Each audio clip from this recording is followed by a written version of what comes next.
These natural disasters really do affect so many different levels of business and families and things that are happening in the real estate world.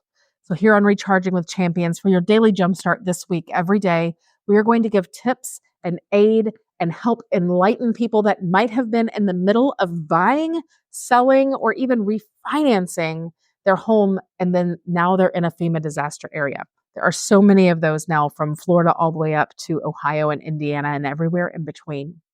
So today is Tuesday, and we'd like to give a Tuesday tip. And the tip today are the things that must take place and be okay in order to complete your transaction after a national disaster has been claimed. So after we have a natural disaster and FEMA has said it is a disaster area. First, we have to make sure that if the house was appraised prior to the natural disaster, we must verify that the house did not have any damage. So we must send someone out to look and make sure that the house is okay.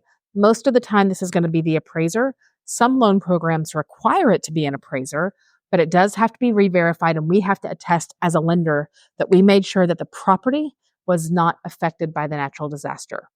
We also have to make sure that you can get homeowners insurance on the property. This is important. So one, we've got to make sure the property wasn't damaged before we can close. Two, we've got to make sure that they still are able to have the homeowners insurance policy that they had previously put. So let's just say we were supposed to close on Wednesday, and on Monday there was a natural disaster. Say that again, a natural disaster. So now we must make sure that that homeowners policy that they had ordered, paid for, selected is still available.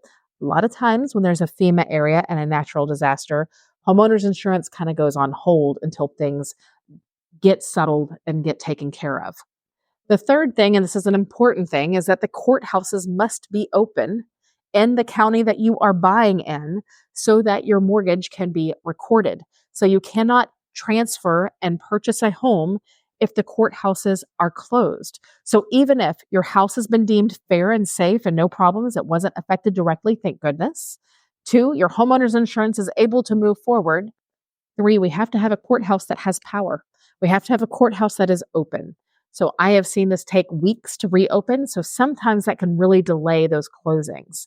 So in the meantime, get with your lender, get with your realtor, and find out what that path looks like and get all of the needed documentation to get you through to closing after this horrible natural disaster. I hope that's helpful. Remember, I do in the toolkit have a graphic for you that you can post and just a summary of what I've said. You can just take that summary and post it right into your social media or make your own video explaining this to your people that need to know the information. Even if you are not in a natural disaster area, there's a very good chance that someone you know, someone that they know is, and this could be some really helpful information. Pass it along and be the beacon of information in a very trying time for a lot of people. Have a great Tuesday. We'll see you tomorrow.